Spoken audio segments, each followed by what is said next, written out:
Urdu cover के मुअज़्ज़िज़ दोस्तों, मैं हूं माजिद मलिक और आप तमाम देखने और सुनने वालों को अस्सलाम वालेकुम।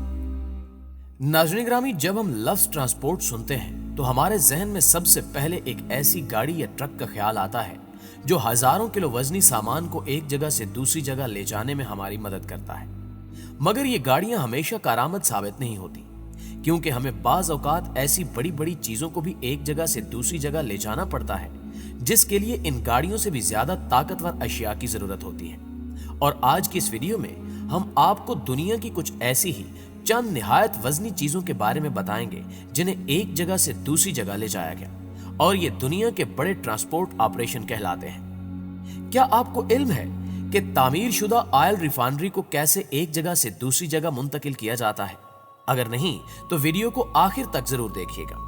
ताहम वीडियो में आगे बढ़ने से पहले चैनल पर नए शामिल होने वाले दोस्तों से गुजारिश है कि पहले YouTube के इस मारूफ चैनल उर्दू कवर को सब्सक्राइब करते हुए साथ मौजूद घंटी के बटन को भी दबा दें, ताकि इल्मी, अदबी और तारीखी वीडियोस की नोटिफिकेशन आप तक बाकायदगी के साथ पहुंचती रहे। नीज हमारी हौसला अफजाई के लिए हमारी वीडियोस को लाइक जरूर किया कीजिए, ताकि दिलचस्प वीडियोस का तसलसल बरकरार रखा जा सके। तो आइए चलकर मौजू का आगाज करते हैं। एक होटल।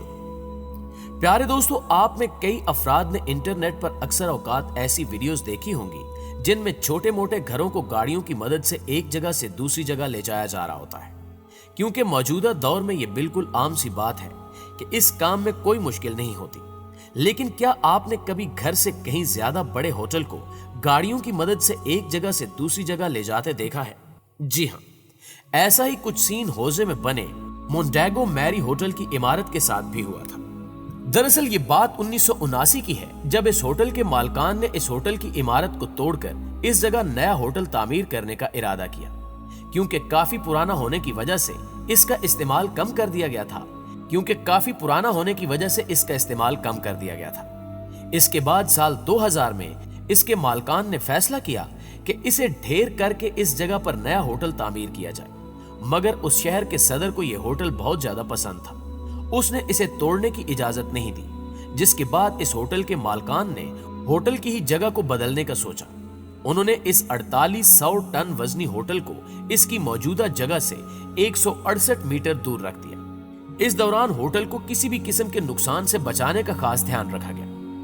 इस होटल को जमीन से जैक की मदद से ऊपर उठाया गया और इन्हीं को इस्तेमाल करते हुए इसकी जगह तब्दील कर दी गई।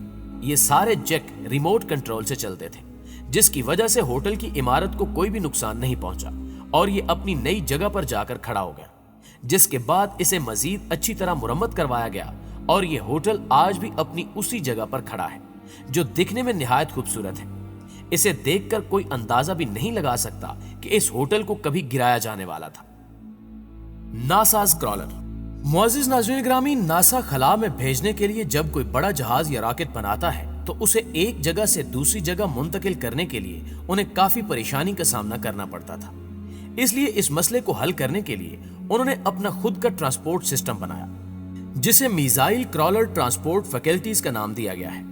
यह क्रॉलर काफी हद तक लॉन्च पैड जैसा ही दिखाई देता है, लेकिन इनके नीचे क्रॉलिंग सिस्टम लगा होता है। इस क्रॉलर को चलाने के लिए 30 इंजीनियर्स एक साथ एक ही वक्त में काम करते हैं। इस क्रॉलर का वजन कमोबेश 3000 टन है, इसलिए इस बात में कोई शक व शुबा नहीं कि यह काम निहायत मुश्किल है। मगर इससे भी मुश्किल काम इस क्रॉलर को चलाने के लिए सड़कें बनाना है, क्योंकि ये आम सड़क पर बिल्कुल भी चल नहीं सकती, बल्कि इस क्रॉलर के लिए खास किस्म की सड़कें बनाकर तैयार की जाती हैं, जो काफी हद तक चौड़ी भी होती हैं, क्योंकि क्रॉलर को मुड़ने के लिए भी काफी जगह की जरूरत होती है। Military tanks. नाज़रीन ग्रामी, आर्मी के टैंक्स को उनके वजन की वजह से एक जगह से दूसरी जगह लेकर जाना निहायत मुश्किल काम तस्वुर किया जाता है, और अगर मुल्क में जंग की सूरत हाल पैदा हो जाए तो इन्हें जल्द अज जल्द अपनी सरहदों या दूसरे दोस्त ममालिक की मदद के लिए दुनिया के एक कोने से दूसरे कोने तक भेजना भी पड़ सकता है। इन्हें इसी तरह ले जाने के लिए अमेरिकी हुकूमत बड़े बड़े कार्गो हवाई जहाजों का इस्तेमाल करती है। इन टैंक्स को हवा के रास्ते ही एक जगह से दूसरी जगह मुंतकिल किया जाता है, इसलिए कोई भी मुल्क बगैर इन ताकतवर कार्गो हवाई जहाजों के किसी भी तरह बड़ी जंगों के बारे में ख्याल भी नहीं कर सकता। Nuclear waste. प्यारे दोस्तों, इस बात में कोई शक नहीं कि न्यूक्लियर प्लांट से निकलने वाला इजाफी मवाद यानी कचरा हर जिंदा चीज के लिए काफी खतरनाक है। यही वजह है कि इसे यूं ही किसी भी जगह नहीं फेंका जा सकता। اس لیے اسے دور دراز پھینکنے کے لیے پوری طرح سے بند اور محفوظ کنٹینر کا استعمال کیا جاتا ہے۔ نیوکلیئر کچرا لے جانے والے کنٹینرز کو کاسک کہا جاتا ہے۔ در حقیقت یہ موٹی موٹی لوہے کی لیئرز والے ڈبے ہوتے ہیں جس میں ریڈیو ایکٹیو کچرا ڈالا جاتا ہے۔ ان ڈبوں کو خاص طور پر برے سے برے حالات میں بھی کام آنے کے لیے ڈیزائن کیا جاتا ہے۔ ان کی مضبوطی کا اندازہ آپ اس بات سے لگا لیں کہ یہ 1000 ڈگری سیلسیس اور 15 میٹر کی اونچائی سے گرنے کے باوجود بھی اپنے اندر سے ریڈیو ایکٹیو کچرے کو باہر نکلنے نہیں دیں گے۔ یہ 1 یا 2 سال نہیں بلکہ پورے 100 سال تک اپنے اندر نیوکلیئر ویسٹ مٹیریل کو محفوظ رکھ سکتے ہیں۔ بل ونکل۔ ناظرین گرامی، آپ سبھی کو شاید یہ جان کر حیرت ہو کہ اس دنیا کا سب سے بڑا سٹرکچر یا عمارت کوئی اور نہیں بلکہ ایک آئل ریفائنری ہے۔ اس آئل ریفائنری کا نام بل ونکل ہے۔ 45 میٹر سے اونچا یہ سٹرکچر واقعی کافی کمال کا ہے۔ یہ تو ظاہری سی بات ہے کہ اتنے بڑے سٹرکچر کو بنانے کے لیے ہر چیز وافر مقدار میں چاہیے تھی، جیسا کہ لوہا۔ جیسا کہ آپ دیکھ ہی سکتے ہیں کہ یہ سٹرکچر پوری طرح سے لوہے سے بنا ہوا ہے۔ تو یہاں شاید آپ کو یہ جان کر حیرت ہو کہ اس بل ونکل کو بنانے میں پیرس کی مشہور عمارت آئیفل ٹاور سے بھی 10 گنا زیادہ لوہے کا استعمال ہوا ہے۔ اس بل ونکل نامی مشین کو جب 1988 کو ٹیکساس میں بنا کر تیار کیا گیا تو اس کے بعد دقت یہ تھی کہ اس کو میکسیکو کے سمندری علاقے میں کھڑا کرنا تھا۔ بل ونکل کو سمندر کے راستے میکسیکو لے جایا گیا۔ چونکہ بل ونکل کو میکسیکو لے جا کر پانی میں کھڑا کرنا تھا، اس لیے پاؤں والی جگہ پر پوری طرح پانی بھر دیا گیا تاکہ یہ اپنی جگہ پر پہنچتے ہی ڈوب جائے۔ آج بل ونکل سے ہر روز 59,000 بیرل کچا آئل نکالا جاتا ہے، جس کی وجہ سے اس مشین کے مالکان کو اس مشین کی اصلی قیمت سے بھی 10 گنا زیادہ منافع مل چکا ہے۔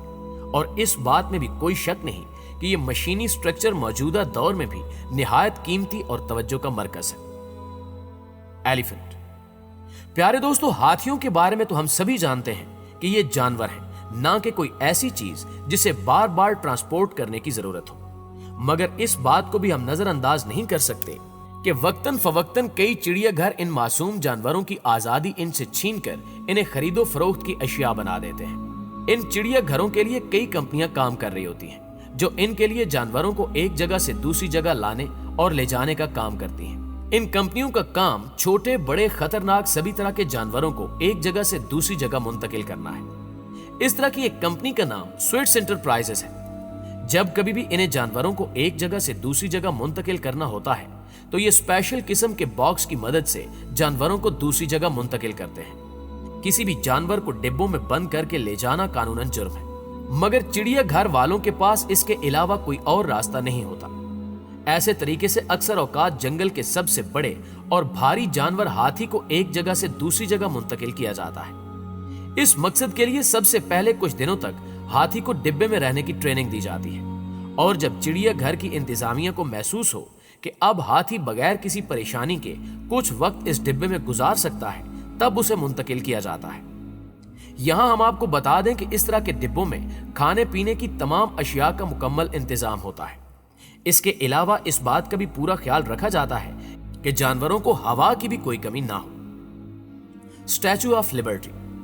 ناظرین گرامی، اس بات سے تو ہم سب اچھی طرح واقف ہیں کہ اسٹیچو آف لبرٹی کئی سالوں سے امریکہ کی شان و شوکت کی علامت مانا جاتا ہے۔ اسٹیچو آف لبرٹی کو 1885 میں فرانس نے امریکہ کو بطور تحفہ دیا تھا تاکہ ان دونوں ممالک کی دوستی مزید گہری ہو جائے۔ اسٹیچو آف لبرٹی کو فرانس میں بنانے کے بعد سب سے بڑی مشکل یہ تھی کہ اب اسے امریکہ تک کیسے پہنچایا جائے، کیونکہ اس قدر بڑے مجسمے کو امریکہ پہنچانا کوئی آسان کام نہیں تھا۔ اس لیے انہوں نے اسٹیچو آف لبرٹی کو 360 حصوں میں تقسیم کیا اور ان سبھی حصوں کو 240 لکڑی کے ڈبوں میں بند کر کے بحری جہاز کی مدد سے امریکہ پہنچایا گیا۔ امریکہ پہنچ کر اسے دوبارہ بنانے کی تیاریاں شروع کر دی گئیں، جس کے بعد آج تک یہ اسٹیچو آف لبرٹی امریکہ کی شان میں اضافہ کرتا دکھائی دیتا ہے اور اسے یورپ اور امریکہ کی دوستی کی علامت بھی سمجھا جاتا ہے۔ جی تو ناظرین گرامی، آج کی ویڈیو میں بس اتنا ہی۔ ہمیشہ کی طرح ہم آج بھی پر امید ہیں کہ آج کی یہ ویڈیو آپ کو بے حد پسند آئی ہوگی۔ ویڈیو اچھی لگے تو اسے لائک کرتے ہوئے اپنے دیگر دوستوں کے ساتھ بھی شیئر کر دیجیے۔ جلدی حاضر ہوتے ہیں ایک اور معلوماتی اور دلچسپ ویڈیو کے ساتھ، تب تک اپنا ڈھیر سارا خیال رکھیے گا۔ اللہ نگہبان۔